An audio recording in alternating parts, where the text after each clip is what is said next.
is quite different, right? Pungi has been my pen name, or Pungi Dasa has been my pen name right since I started.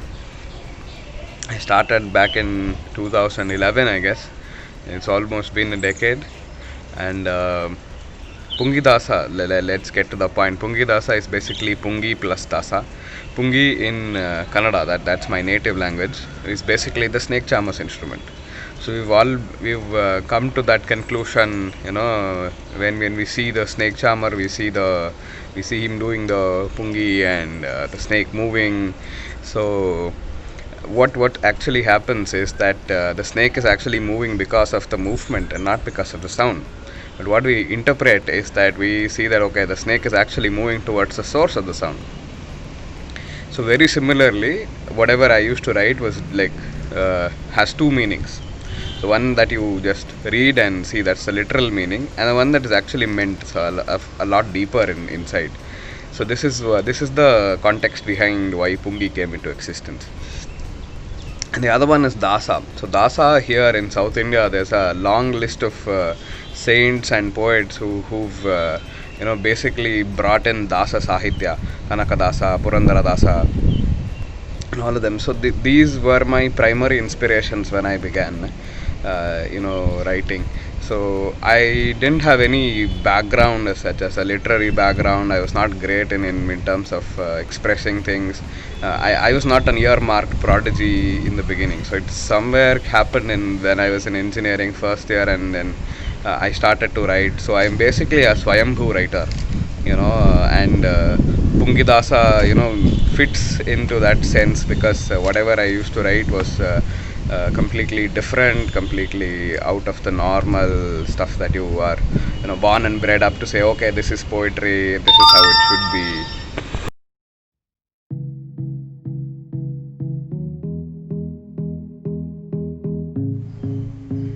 Like I said before, I think there was no eureka movement. There was no moment of sudden enlightenment where I was like, oh, I am a writer today. There was nothing like that. I am just a Swayambhu writer. Back when we were in engineering first year, I used to get a lot of forward messages. The cliched philosophy and something like that. So I thought, why not? Maybe I can actually try something. I can actually write and send it to people. So I had the luxury of 500 free messages per day and all that. So my network in engineering was slowly increasing, and so I started writing every day. And then it sort of took off, saying that okay, and I used to write and say okay, let's send it to people, and then a lot of people would give me feedback. So it's been like that. That's how it began. I don't know if I found writing or writing found me. So it's just that okay, we have a love story and we're going with that. That's the scene.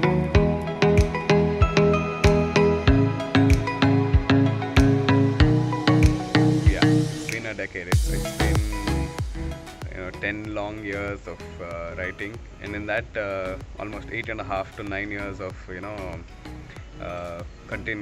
and a half years of continuous everyday writing. So I used to write a poem every day for 8.5 years or something like that, and then later it sort of trickled down to writing whenever I am inspired.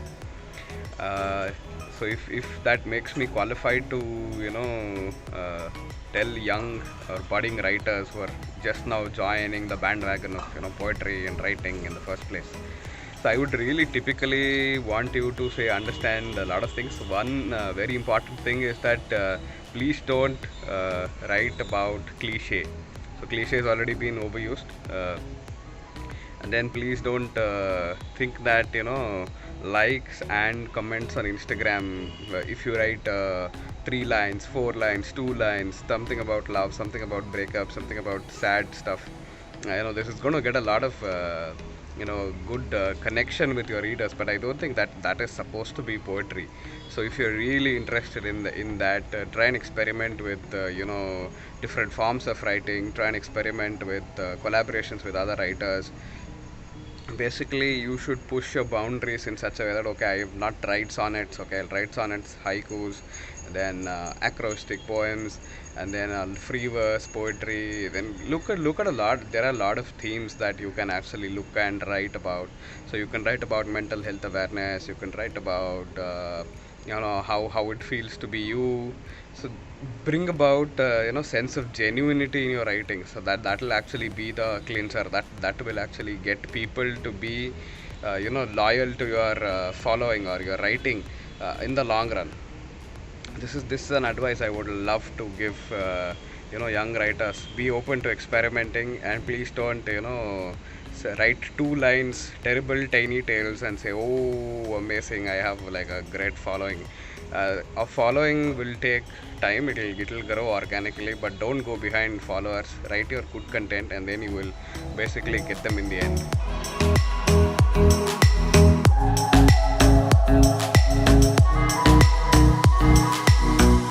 Connection with writers. No, so the thing is, now I actually told you, don't go behind cliche. But one thing for sure is if you want to really connect to an audience that is like loves your writing. It's the other way around. There are a lot of people out there that you need to reach, or if eventually you reach, you will be able to connect with them. So there's a basic thread of emotions that connect all of us as one. And if your words are able to stir those emotions in those people, and basically they are able to connect to those words inside, and then say that okay, this is what I am actually feeling, and these words from this particular poet or this particular writer has actually got it out into some beautiful way of expressing, and then they are fans for you, and so you will always be able to connect with them. And once the connection is established, it's going to be very easy to maintain that.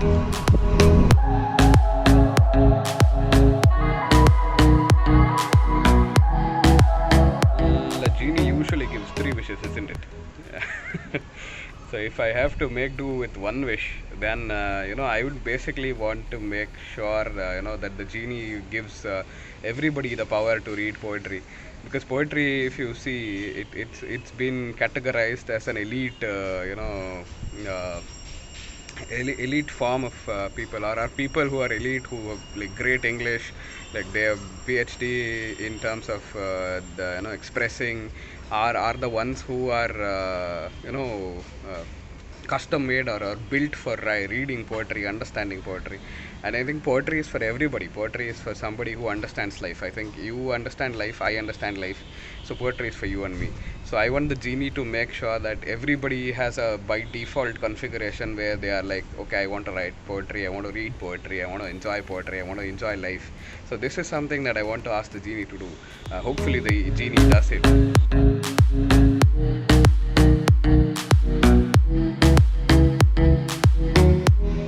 Favorite poets, that's a very interesting question. My favorite poets to read are how do I tell this? Okay, Rabindranath Tagore for first, and then Rudyard Kipling, and then Sarojini Naidu, Shakespeare, Keats, Wordsworth, and then a lot of people on Instagram currently. So they are amazing set of writers. You can follow my Instagram and then you will know these guys. I typically don't have a favorite writer as such, favorite poets as such, because I've been inspired. So if the question is inspiring poets, there's a long list of poets I've been inspired with. But I don't typically see a favorite poet there. So I love poetry from everybody and anybody. So this is how it is. I don't know if I answered your question, but that's the scene.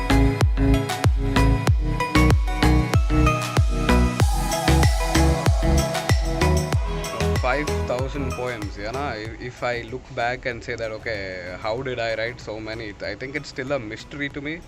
But I was consistently there with regards to this mental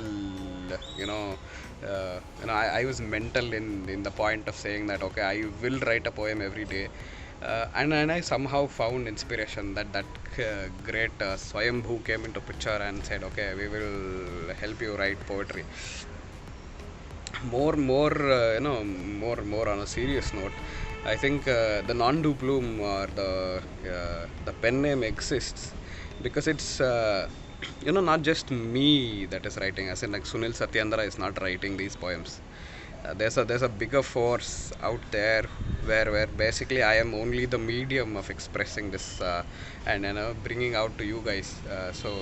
I am really unsure of how this is happening. Like I said, I don't know if I found writing or writing found me. So this inspiration does come. So I look at something while I'm going outside. I hear something, and then I talk with somebody. There's a conversation thread that happens, and then I basically write a poem out of it. So, for example, if I can, say I can write a poem about a crow that is having diarrhea. I can write a poem about, love, romance of two trees who are, on different sides of the road, and only their branches are touching. So there are a lot of things that I basically experiment with. I don't look at, this is the poem that I want to write. It just comes to me, Swayambhu. It just comes there. So I am also, stupefied or like flabbergasted, saying that, oh, I am able to write. It's just that, it happens. It just happens. That energy is coming from life. So I basically believe that, life is beautiful, and once you believe that life is beautiful, you find so many things. You find everyday things that can inspire you to write something. So, and that's how 5000 has come to be.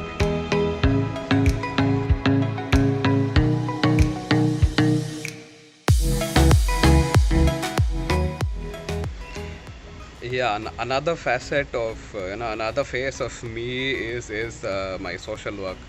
So it started off 5 years ago, and we were a bunch of 3 to 4 people in office, and we said, okay, let's do some social responsibility related stuff. So we started going out to schools.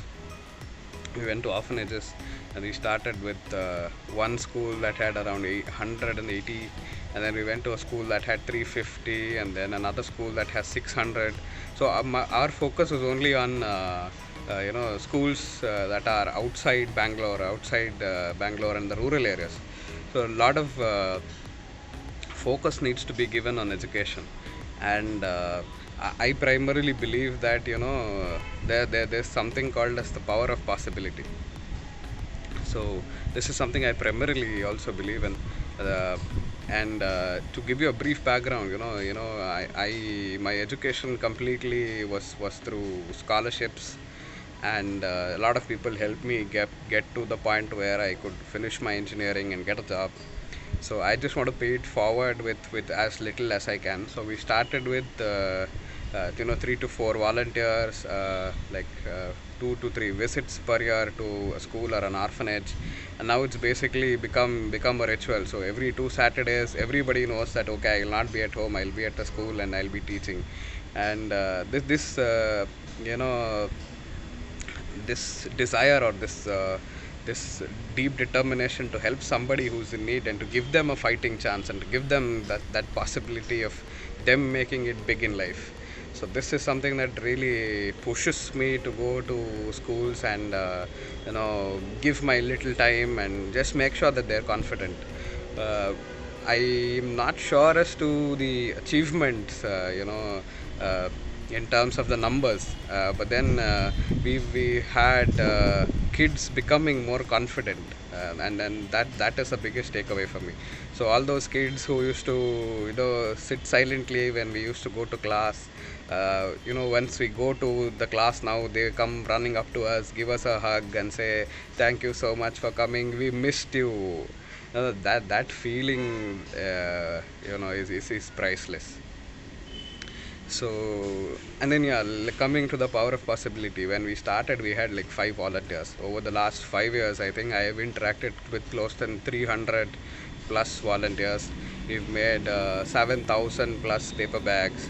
We've had multiple location drives at so many locations in office, and I basically connected with a lot of people, and we have a tagline called "Spreading happiness is a simple choice."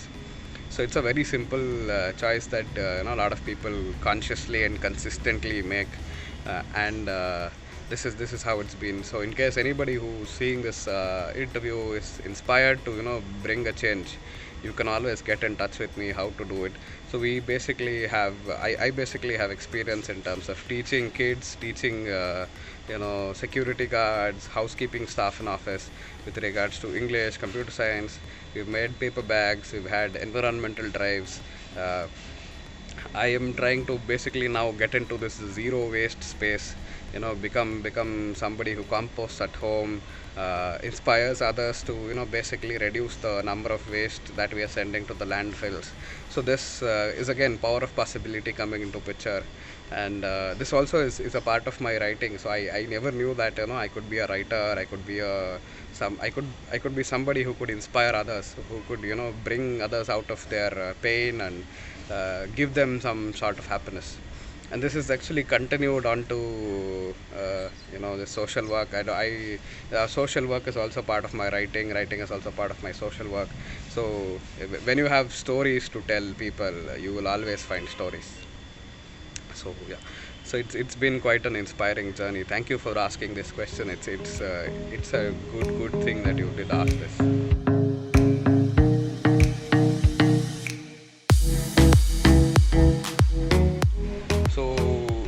To give you a little bigger, better understanding of how I moved into short stories. So I was a poet. I was into poetry for about 8.5 years, right until I was writing consistently every day. And then somebody said, "Why don't you write short stories?" I was writing short stories, but I was not really concentrating on them.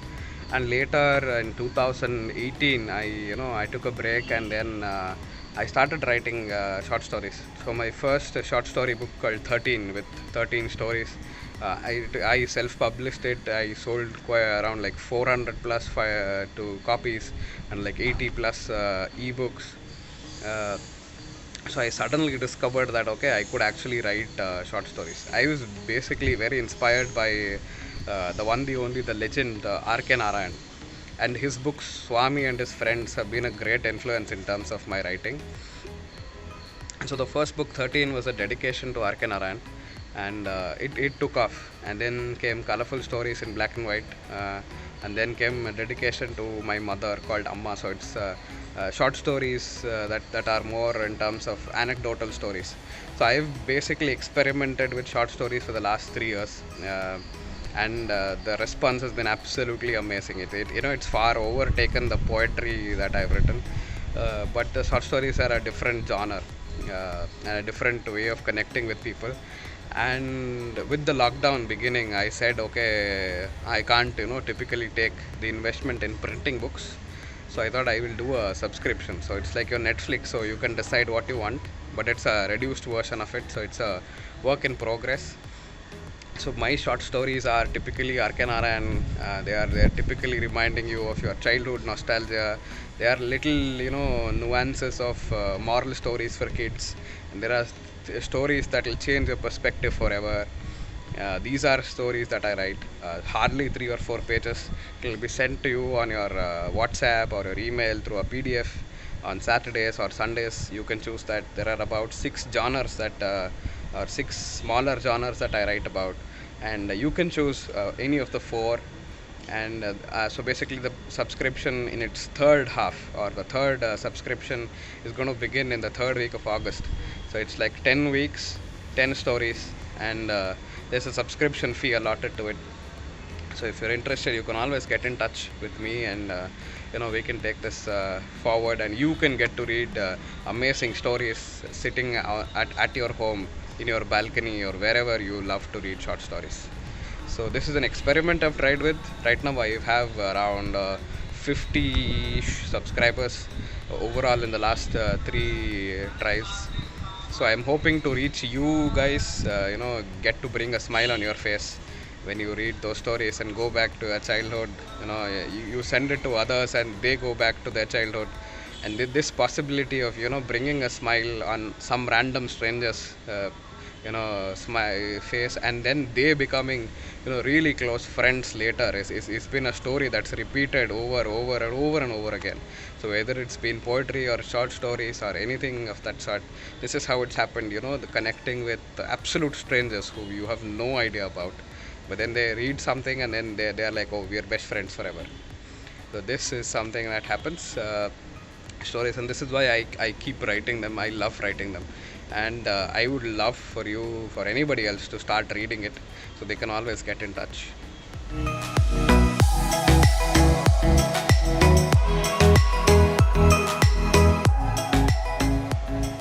So thank you so much for the opportunity to make a video interview with you guys. I think whatever you're doing is absolutely fantastic. This should be the new way of getting to know people, and getting their story across to people. You never know who gets inspired, who's listening or who's waiting for stories like this. I think this is a brilliant initiative, a brilliant way of getting to meet people, getting to know people, and connecting with them. And you are acting as an excellent bridge there. And thank you so much. Keep doing this amazing interviews with people who write, people who have stories to share, and yeah, all the best for all your future endeavors. I absolutely love being a part of this initiative. Thank you so much.